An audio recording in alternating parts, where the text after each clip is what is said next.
Hello दोस्तों, स्वागत है आप सभी का। आज के इस वीडियो में जो सवाल था वो ये कि प्रोफेशन के अंदर सेट नहीं हो पा रहे हैं जॉब के अंदर और फील्ड्स वगैरह को लेके बातें। इस कुंडली को मैं स्पेसिफिकली इसलिए ले रहा हूँ क्योंकि यहाँ पे आपको कुछ चीज़ों को समझना बहुत ज़रूरी होगा। जैसे कि इस कुंडली को देखा जाए तो सबसे पहली नज़र जो जाएगी वो जाएगी आपकी उच्च के शुक्र के ऊपर।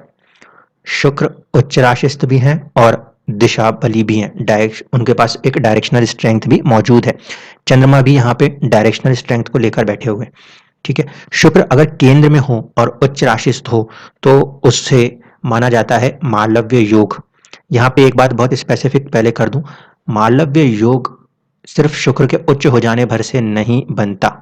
इस बात पे ध्यान देना बहुत जरूरी होता है कि आपकी कुंडली में डिस्पोजिटर जिस भी ग्रह के उच्च होने पे कोई योग बन रहा हो, उस पर्टिकुलर प्लेनेट के डिस्पोजिटर पे किसी तरीके का पाप प्रभाव नहीं होना चाहिए। इस कुंडली में क्या हो रहा है, इस कुंडली में शुक्र जो है वो 4th हाउस में बैठे हैं। डायरेक्शनल स्ट्रेंथ है, बिल्कुल रहेगी। उच्च राशिस्थ हैं, लेकिन क्योंकि ग्रह जो गुरु हैं वो शनि के साथ मौजूद है, इस वजह से मालव्य योग का जो निर्माण है वो होकर भी भंग होता हुआ नजर आता है। पहली कंडीशन। अब इसमें दूसरी सिचुएशन ऐड ऑन करते हुए चलें। दूसरी सिचुएशन ये है कि इस कुंडली में 4th हाउस के लॉर्ड गुरु का शुक्र की 2 नंबर की राशि में जाने के कारण एक राशि परिवर्तन योग काम कर रहा है, जो कि 4th हाउस और 6th हाउस के बीच में स्ट्रांगली मेंटेन है। इसका मतलब है किसी भी चीज को लेकर मन में कहीं ना कहीं संघर्ष की एक प्रवृत्ति रहेगी ही रहेगी। ठीक है, पहली कंडीशन इस बात को समझ लीजिए। जो यहाँ पे ये एक्सचेंज है, हाउस एक्सचेंज है, इसकी वजह से क्या क्या चीजें आपको बेनिफिट करती हुई नजर आती हैं। सबसे पहले तो ये कि 4th हाउस जो है, 4th हाउस बहुत ज्यादा स्ट्रांग होगा, एक चीज। दूसरा कि आपका 6th हाउस सर्विस का भाव जो है वो भी परिवर्तन के कारण बलवान होगा, तो सर्विस जो है वो आपको थोड़ा ज़्यादा समय तक करनी होगी। इसके बाद इन्हीं 2 ग्रहों की बाकी की राशियों को देखिए तो शुक्र के बलवान होने पे आपका लाभ भाव जो है उसमें भी स्ट्रेंथ आएगी, गेन्स आएंगे आपके पास। और 1st हाउस जो है वो भी आपका बलवान होता हुआ नजर आता है, यानी कि आपकी खुद की पर्सनैलिटी भी स्ट्रांग होती हुई नजर आती है एक तरफ। दूसरी तरफ ये भी नजर आता है कि आपको कुछ अच्छा लाभ भी बनना चाहिए, लेकिन उससे ज़्यादा जो पॉजिटिव स्ट्रेंथ है वो क्या है, एक्सचेंज है 4th हाउस और 6th हाउस के बीच में। इसलिए कहानी को इन 2 भाव के बीच में ही समझना होगा। अब देखिए, चलना शुरू करता हूँ कहानी को। सबसे पहले आपका जो जन्म है वो हो रहा है केतु के नक्षत्र में, मूला नक्षत्र में, और वहीं पर मंगल भी मौजूद है, केतु भी मौजूद है। केतु क्योंकि अपने भाव में मौजूद है तो कहीं ना कहीं आपको थोड़ा सा शुरुआती एक स्ट्रगल देखने को मिलेगा, लेकिन आगे जाकर आप अपने स्टेटस, अपने इमेज का झंडा फहरा सकते हैं। केतु मंगल के साथ मौजूद है तो यहाँ पे हम कहेंगे कि केतु पीड़ित होंगे, क्योंकि नैसर्गिक क्रूर ग्रहों के साथ राहु केतु का संबंध हो तो थोड़ा सा उनको कहीं ना कहीं पीड़ित करते हैं। मंगल एंगर और एग्रेशन को दिखाते हैं। 5th हाउस के लॉर्ड हैं जो कि पॉजिटिव है, लेकिन 12th हाउस के भी लॉर्ड हैं और वक्री भी है। मंगल का कुछ प्रभाव आपके 12th हाउस पे भी है, कुछ प्रभाव लगन के ऊपर भी है। हो सकता है किसी प्रकार के कोई चोट का निशान आपके चेहरे पर या किसी शरीर के अंग पर हो सकता है, क्योंकि मंगल जब कभी भी लगन में हो तो ऐसे होने की संभावना रहती है। यहाँ पे मंगल अग्नि तत्व ग्रह होकर अग्नि तत्व राशि में बैठे हैं तो वो बलवान हैं। ठीक है, इसीलिए आपका एजुकेशन का साइड 5th हाउस जो है इसको भी ये मंगल अपनी ओर से पूरा प्रयास रखते हैं पॉजिटिव रखने का। दूसरी कंडीशन को समझिएगा कि थॉट प्रोसेस के ऊपर मंगल का प्रभाव रहेगा, जो कि आपको एक एडमिनिस्ट्रेटर बनाने की कोशिश कर सकता है, डिक्टेटर टाइप का इंसान बनाने की कोशिश कर सकता है, क्योंकि मंगल है। डेमोक्रेसी के लिए शनि होता है, डिक्टेटरशिप के लिए मंगल होते हैं। अब दूसरी कंडीशन, जो 1st हाउस है जहां पे 9 नंबर ये लिखे हुए हैं, इसके स्वामी बन के गुरु जो है वो जाके बैठ गए हैं कहां पर, आपके 6th हाउस में। गुरु का 6th हाउस में बैठना और उसके बाद उसका मृगशिरा नक्षत्र में बैठना, बहुत स्ट्रॉन्ग कनेक्शन जो बन जाएगा वो कहां से हो जाएगा, आपके 12th हाउस से बन जाएगा। क्यों? देखिए, छठा भाव जो है वो रोग का है और साथ ही साथ जिस नक्षत्र में बैठे हैं वो मंगल का है। मंगल का नक्षत्र एक तो पंचम भाव और दूसरा मंगल अपने आप में 12वें भाव के स्वामी बन रहे हैं। इस वजह से हेल्थ पे आपको थोड़ा सा ज्यादा फोकस करना होगा, इस बात को ध्यान रखिएगा। योग जो बनेंगे यहाँ पे छठे भाव में, इसको देखें तो शनि और गुरु के बीच का योग है। शनि जो है वो इस कुंडली में 2nd हाउस के लॉर्ड हैं और उनका योग बन रहा है फर्स्ट हाउस लॉर्ड और फोर्थ हाउस लॉर्ड के साथ। इसका मतलब है कि आप कहीं ना कहीं आपकी उम्र जब तकरीबन तकरीबन 33 और 36 के बीच के पीरियड तक, तो आप काफ़ी अच्छे अमाउंट में अपने आप को देखेंगे। किस वे में? कहीं ना कहीं फाइनेंशियली भी और साथ ही साथ अपने खुद के पोटेंशियल के साथ भी। दूसरी चीज़ जो यहाँ पे नज़र आती है वो ये कि आपको थोड़ा सा सावधान रहना होगा अभी 7.5 जब आपकी शुरू होगी वहाँ पे, ठीक है। इनिशियली जो ये पीरियड अभी रहने वाला है 7.5 का, जनवरी के बाद से, वहाँ से आपको अपने हेल्थ पर पूरा ध्यान रखना है 7.5 साल तक, क्योंकि ओरिजिनली पहले तो शनि जो है वो आपके कहाँ बैठे हैं? छठे भाव में बैठे हैं। इसलिए किसी तरह की बीमारी और एक्सीडेंट से खुद को सावधान रखिएगा। दूसरा जो मेजर कंसर्न क्वेश्चन था प्रोफेशन को लेकर, उसमें भी देख लेते हैं। यहाँ पे आपके बुध भी मौजूद है। बुध और गुरु का जो योग होगा वो कहीं ना कहीं पूरे चारों केंद्रों का संबंध दिखाता है। इसके अलावा शनि के साथ बुध का कॉम्बिनेशन जो है वो भी कहीं ना कहीं सर्विस में पॉजिटिविटी दिखाता है। सूर्य जो है वो भाग्य भाव से आए हैं और छठे भाव में बैठे हैं, खुद के ही नक्षत्र में बैठे हैं। इसकी वजह से हम ये कह सकते हैं कि सूर्य बहुत ज्यादा पीड़ित अवस्था में नहीं है नक्षत्र के पॉइंट ऑफ व्यू से, लेकिन शनि जैसे ग्रह के साथ बैठे हैं जो कि देरियों को दर्शाते हैं। पहली कंडीशन तो ये हो रही है। इस वजह से सर्विस के अंदर, प्रोफेशन के अंदर आपको कहीं ना कहीं किसी ना किसी रूप में हमेशा ही चुनौतियों का सामना करते रहना पड़ेगा, इससे इनकार नहीं किया जा सकता। दूसरी चीज, जो शुक्र और चंद्रमा एक साथ बैठे हैं, शुक्र और चंद्रमा का चौथे भाव में बैठना तो अच्छा है। बहुत सारे वाहनों का और बहुत सारे जो आपके मकान है इनके सुख को देने का प्रयास तो करते हैं। ये जरूर है कि मालव्य योग नहीं है, कोई बात नहीं, अगर मालव्य योग नहीं है तब भी चौथे भाव में शुक्र और चंद्रमा अपने आप में पॉजिटिव सिचुएशन रखते हैं। लेकिन इस बात को समझिए, 6th हाउस के स्वामी होकर उच्च का होना जिंदगी में संघर्ष को बहुत ज्यादा बढ़ाता है। ये पहली कंडीशन है।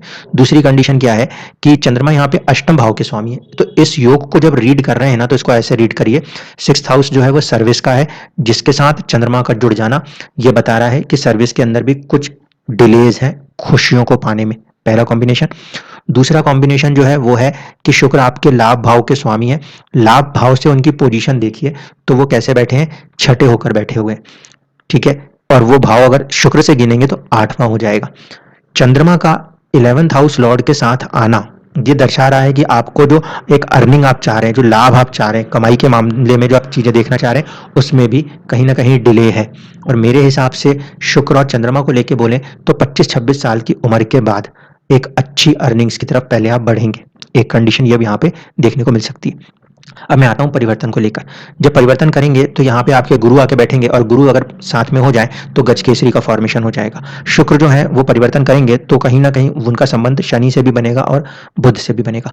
ओरिजिनली आपके जो बुध हैं वो भाव चलित में 7th हाउस में आते हैं, इसीलिए जब शुक्र की महादशा में बुध की अंतरदशा 2033-34 के आसपास शुरू होगी तो वहां पे जाके आप 34-35 की एज के अराउंड बिजनेस की तरफ जाते हुए नजर आ सकते हैं।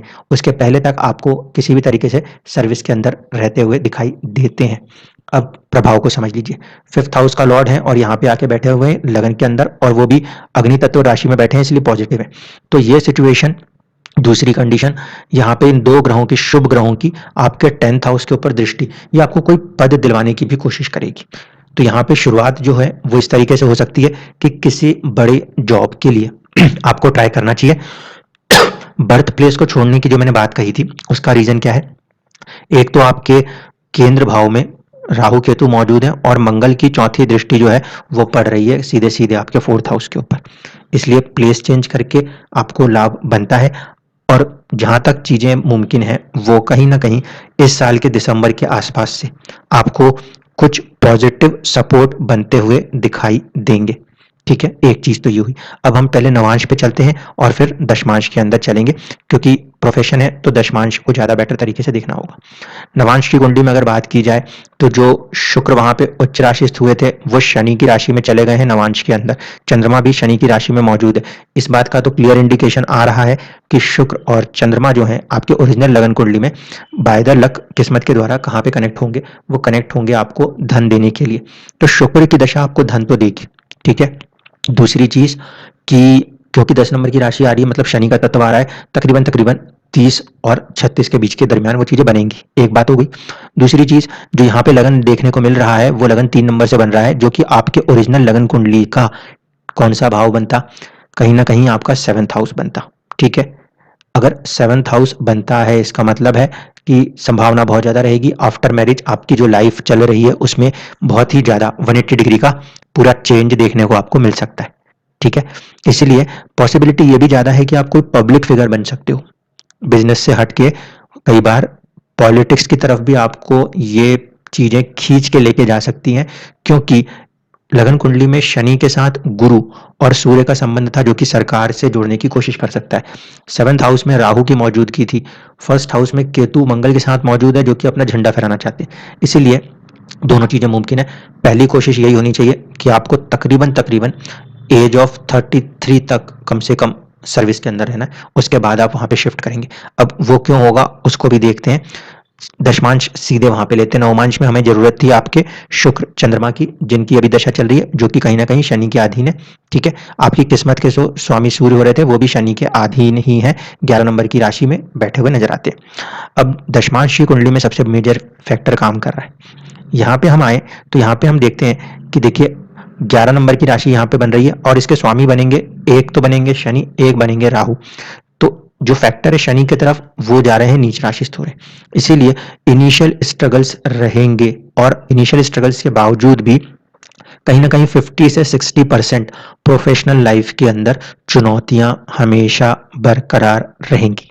ठीक, क्यों? क्योंकि यहाँ पे शनि जो है, जो इस दशमांश का लगन 1st हाउस हो रहा है, उसके स्वामी नीचे राशिस्थ हो रहे हैं और राहु केतु एक्सेस में पीड़ित भी हो रहे हैं। लेकिन इसके को रूलर जो राहु होते हैं वो जाके बैठे हैं 9th हाउस में। इसीलिए एक पर्टिकुलर पीरियड ऐसा आएगा कि आप किसी और के ऑर्डर्स को अपने ऊपर लेना पसंद नहीं करेंगे। इसलिए यहाँ पे दो ही कंडीशन है, या तो आप अपने आप को किसी बड़े पोस्ट पे ले जाके चीजों को मानेंगे या व्यापार की तरफ। ठीक, दूसरा फॉर्मेशन क्या है, इस शनि का इस मंगल के साथ परिवर्तन हो रहा है। इस शनि का इस मंगल से परिवर्तन जो है वो भी काफी अजीब सी कहानी है। क्यों? क्योंकि 3rd हाउस का एक्सचेंज है 12th हाउस के साथ, उस तरीके से हम इसको पॉजिटिव ले सकते हैं। साथ ही साथ आपका ओरिजिनल यहाँ पे जो 10th हाउस बनता है 8 नंबर, इसके स्वामी होकर ये 12वें घर में गए। इस वजह से मैंने आपसे कहा था कि प्रोफेशन ग्रोथ के लिए आप अपना प्लेस चेंज कर दें। जितना आप दूर जाएंगे उतना आप ज़्यादा सक्सेस होते हुए दिखेंगे, क्योंकि आपके दशमांश में ये जो आपका 10th हाउस आ रहा है उसका लॉर्ड उच्च राशिस्थ तो हो रहा है, लेकिन 12वें भाव में जाके, यानी कि दूर हटके कहीं ना कहीं चुनौतियों का महसूस करते हुए चीज़ों को उनको पैदा करना है, वहां से आपको सक्सेस देने की कोशिश करनी है। यहाँ पे आपका शुक्र जो है वो सुख भाव में ही बैठे हुए हैं, तो कहीं ना कहीं जो भी आपका प्लेस ऑफ वर्क होगा वो अच्छा रहेगा।